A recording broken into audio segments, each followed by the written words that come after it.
মধ্যে একটা গল্প আছে, সেই গল্পের বিষয়বস্তু হলো তক্ত মোবারক। আচ্ছা। তক্ত মোবারক এখন সংরক্ষিত আছে ইসে, হয় কলকাতা মিউজিয়ামে অথবা ওই ভিক্টোরিয়া মেমোরিয়ালে।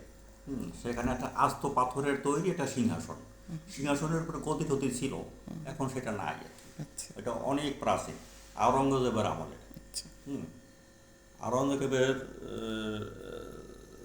আওরঙ্গজেবের যে না, আওরঙ্গজেবের বাবা যে শাহজাহান, শাহজাহানের যে চার ছেলে ছিল, তারা সুজা, মুরাদ, আওরঙ্গজেব। হুম এই সুজা যখন বাংলার সুবেদার ছিল মুর্শিদাবাদে। হ্যাঁ, সেখানে একজন শিল্পী ছিলেন, ওই যে যারা এই সিংহাসন তৈরি করতেন বা পাথর কাটিয়ে বিভিন্ন বসার টেবিল অথবা চেয়ার, আসন বা বিভিন্ন জিনিস তৈরি করতেন। এটাও একজন মানে একজন শিল্পী ছিলেন, মানে এখনকার ভাষায় বলা হয় আর্কিটেক্ট অথবা খোদাই মিস্ত্রি যারা আর কি। হুম, তার নাম ওই বইতে আছে, আমি তো অনেক কিছু ভুলে যাই, মনে রাখতে পারি না। তার একজন ছেলে ছিল, একমাত্র ছেলে। হ্যাঁ, এবং এই ছেলের নাম ছিল মুবারক। এই শাহ সুজা তারে তারে নাকি হত্যা করছে একটা সামান্য কারণে। হ্যাঁ, ঘোড়ায় পানি খেতে গেছে, সেখান থেকে সে পথ দেয় নাই, ওই সেই মুবারক সে কিশোর, কিশোর অথবা যুবক আর কি। সে পথ দিতে দেরি হয়েছে, এই জন্য তারে তলোয়ার দিয়া সেই মুবারকের মাঝে ফেলাইছে। হ্যাঁ, এরপর সে বাইরে চলে গেছে সামান্য কারণে। এরপর তারা চলে যাওয়ার পর ওই মানুষের ধরাধরি করে নিয়ে সেই শিল্পী তার পিতার বাড়িতে, সেখানে অনেক পাথর ঠাথর ছিল, সেখানে তার কাজ হইল পাথরের খোদাই করা, ভাস্কর। করা আর কি। তো সেখানে একটা পাথরের পুষে শোয়ে রাখছে।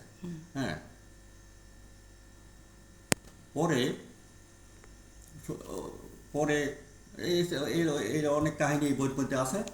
এই বইয়ের মধ্যে আছে। বইটার নাম কি আব্বা? বইটার নাম হইল ঐতিহাসিক কাহিনী সমগ্র, সব ঐতিহাসিক কাহিনী। আচ্ছা। হ্যাঁ, কিন্তু উনি লেখছে গল্প আকারে, শরদিন্দু বন্দ্যোপাধ্যায়। আচ্ছা। হ্যাঁ, শেষে এক সময় ওই যে পরে এক সময় তখনকার সুবেদার ছিল তো ওই যে শাহ সুজা, সুজা অর্ডার দিছে বানাইতে একজন, তার জন্য একটা সিংহাসন বানানোর জন্য।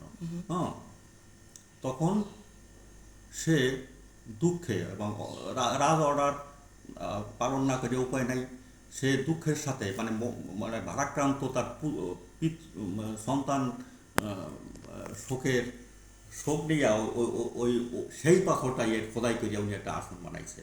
হ্যাঁ, এবং উনি এটার নাম দিয়ে দিয়েছে তক্তে মোবারক। মোবারক, এবং সেই নামেই সম্রাট গ্রহণ করছে।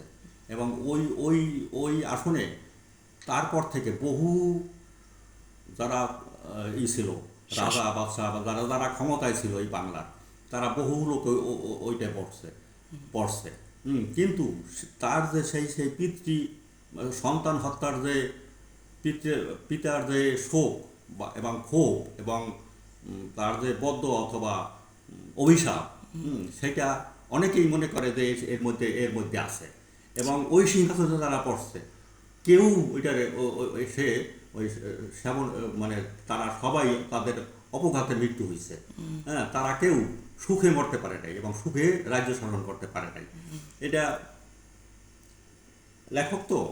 লেখক সেটা সুন্দর করে ফুটিয়ে তুলছে আর কি, তার ভাষায় এখানে সেই তক্ত মুবারক এখনো আছে।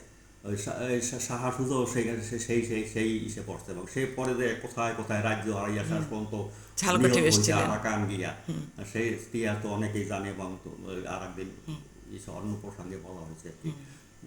খুব হৃদয় বিদারক এই তক্তে মুবারকের কাহিনী।